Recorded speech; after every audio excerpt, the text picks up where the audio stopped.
Magui le tocard est mort. Loin d'être une rumeur, cette nouvelle qui semblait difficile à croire pour bien d'Abidjanais est désormais une triste certitude.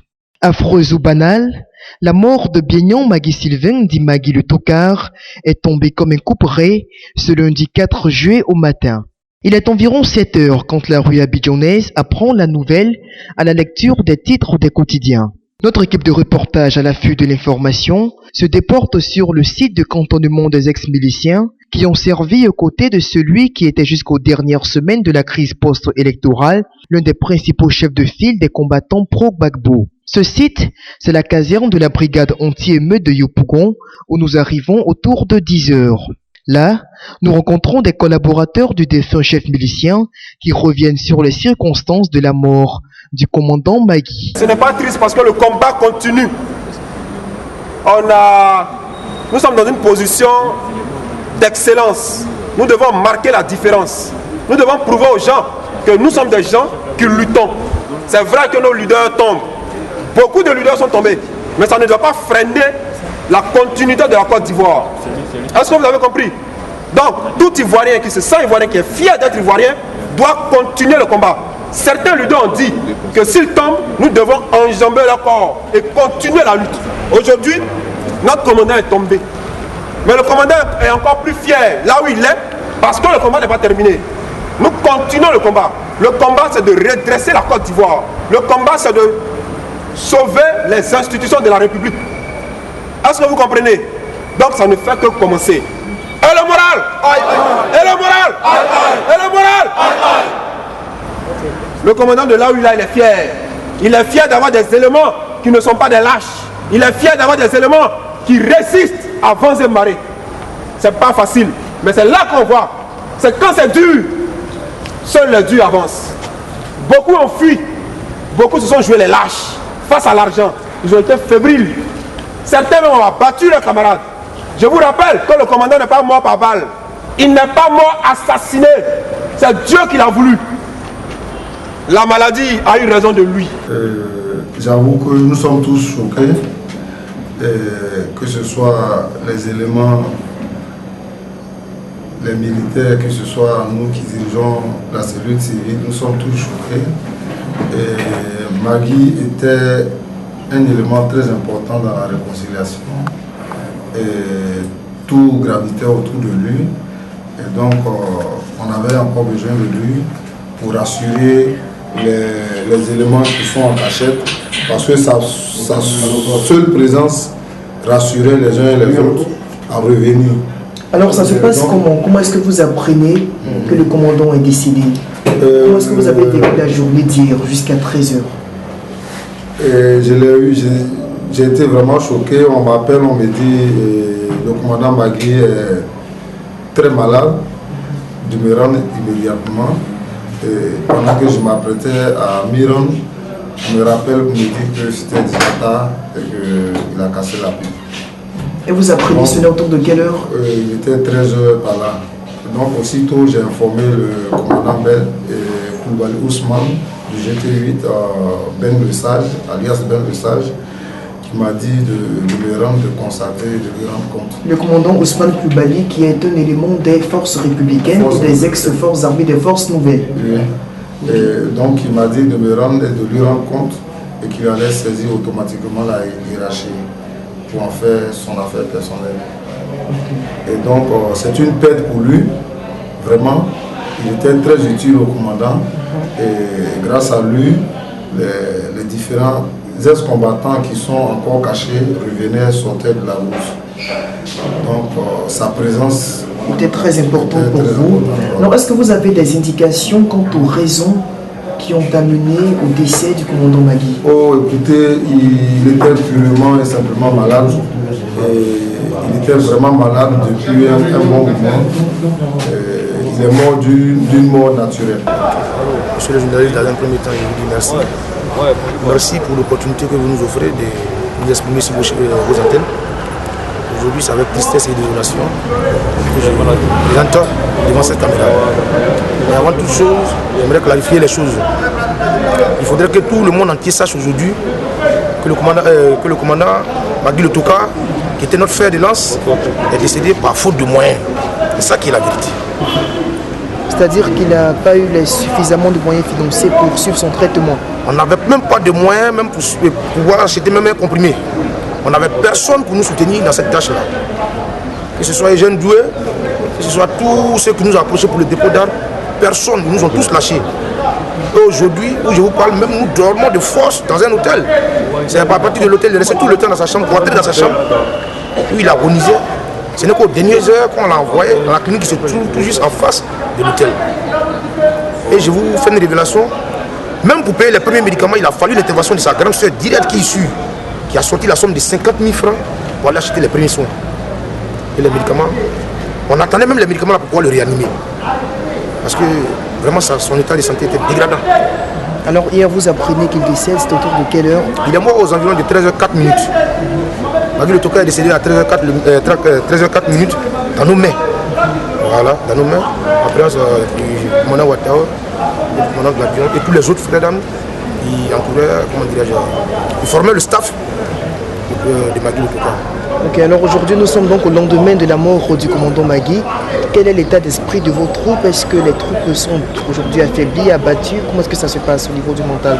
Effectivement, les troupes sont abattues, mais nous sommes là aussi pour relever le moral de tout un chacun. Magui Le Toka n'est plus, il a ses proches collaborateurs qui sont là. Nous avons mené ce combat là depuis 2002. Aujourd'hui, nous sommes plus miliciens, nous sommes FSI. Parce que nous avons été les premiers à répondre à l'appel du gouvernement pour le problème de dépôt d'armes. Aujourd'hui, nous, on n'accuse personne. Nous, on laisse tout à la main de Dieu. C'est-à-dire quoi, tout ce que Dieu fait est bon.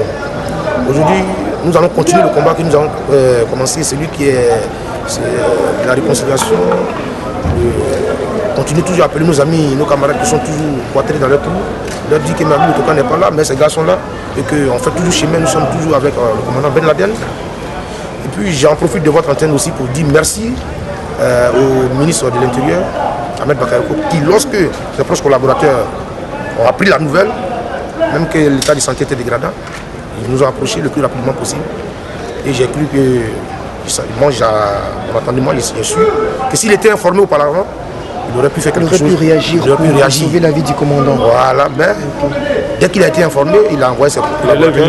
Voilà, il est venu aujourd'hui lundi, il est transféré à l'hôpital. Donc j'en profite de votre antenne pour dire merci au ministre de l'Intérieur, Ahmed Bakayoko, et puis ses proches collaborateurs, sans oublier M. Fofana. Voilà. Donc, merci bien, vous, commandant.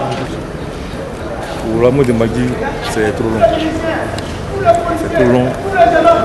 Vous savez, Magui a été délaissé. Il l'a abandonné. C'est Magui qui a fait que nous avons déposé les armes. Sinon, on n'était pas prêt pour déposer les armes. C'est Magui qui a amené la réconciliation en Côte d'Ivoire. C'est pas lui son passé pour libérer les Bourgons. Sinon, les gars ne peuvent pas libérer les Bourgons. C'est parce que nous avons baissé les bras. On a déposé les armes. Pas Magui. C'est pas par quelqu'un d'autre. Il y avait les promesses parties par là, non, si vous te posez tant. Magui avait seulement sa maladie. Il a dit aux gens que j'avais seulement des 1 300 000 pour me soigner. Ils ont filmé 8 encore. Dès que c'est fait, on te soigne. On s'est rendu à l'état-major.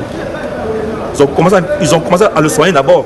Je ne sais pas si c'est pour le blaguer et puis après l'abandonner. Ils ont fait les soins, moi, du début à la fin. On a fait les premiers soins. D'autres viennent là, si ça sort, on fait les réunions. Non, dès que c'est prêt là, on va vous donner temps.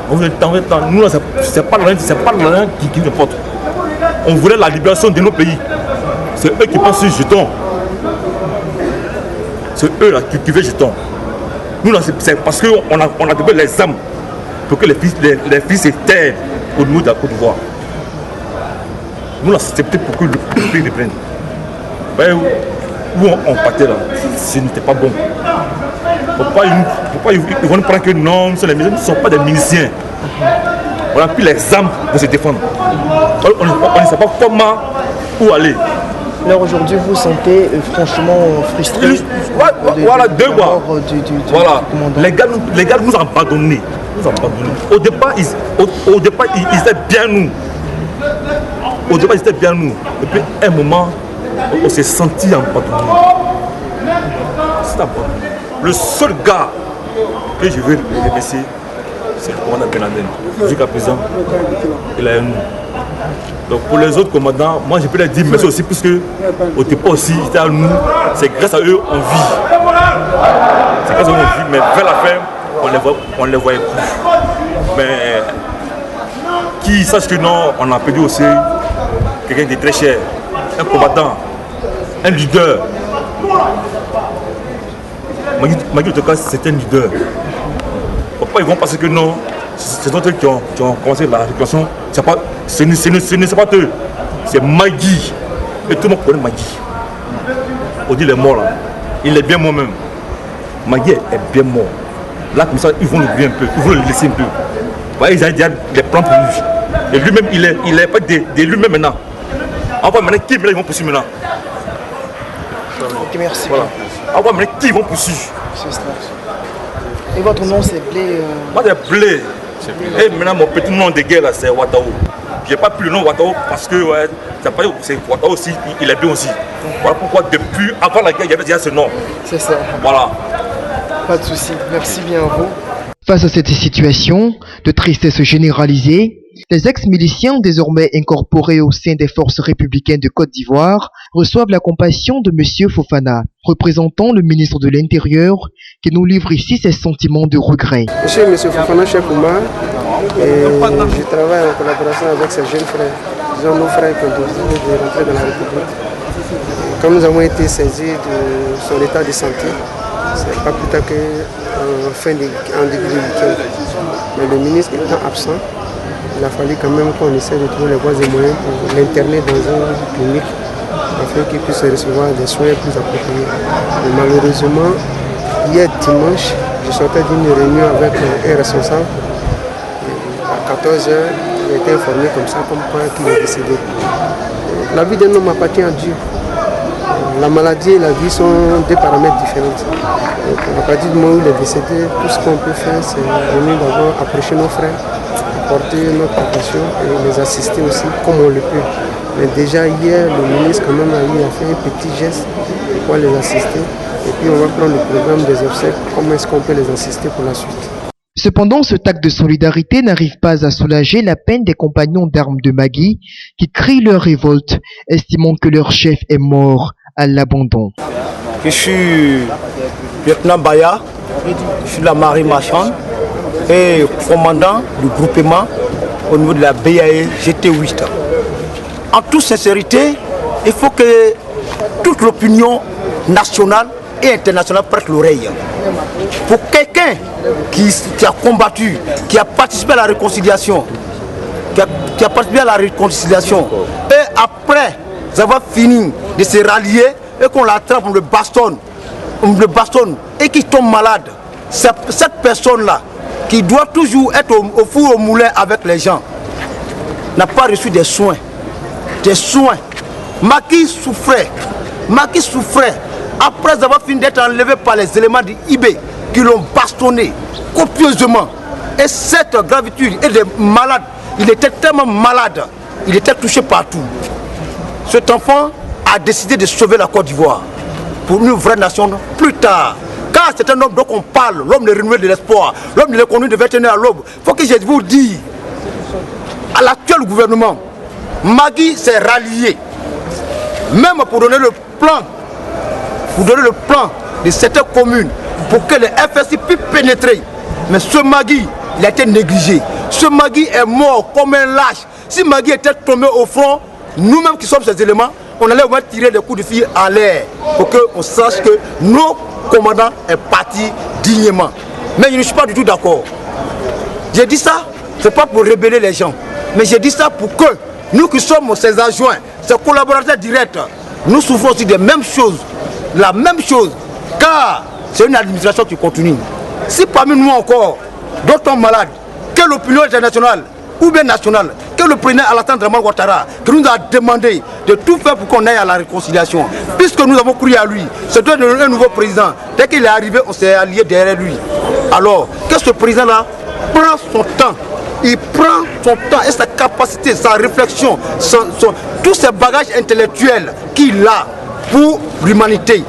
Parce qu'il a toujours dit, un seul mot que je retiens dans les phrases d'Alassane Dramane Ouattara: arrêtez tout et tout, réconcilions-nous. Et nous allons aller en avant pour une vraie économie de Côte d'Ivoire.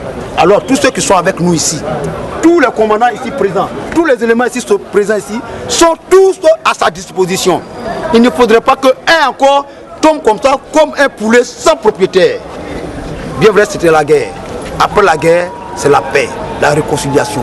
Que les gars arrêtent aussi encore de faire des chasses à l'homme. Nous en supplie. Merci beaucoup. Merci, que Dieu garde la Côte d'Ivoire. Amen. Merci. Si Magui le Tokar a aujourd'hui tiré sa révérence, l'histoire retiendra que l'homme au front de la réconciliation a su remporter sa guerre, celle du retour de la paix en Côte d'Ivoire, car grâce à ces immenses efforts, Yopougon, ce véritable théâtre de combat, a retrouvé la quiétude et cela devra être marqué dans les annales de la nation ivoirienne.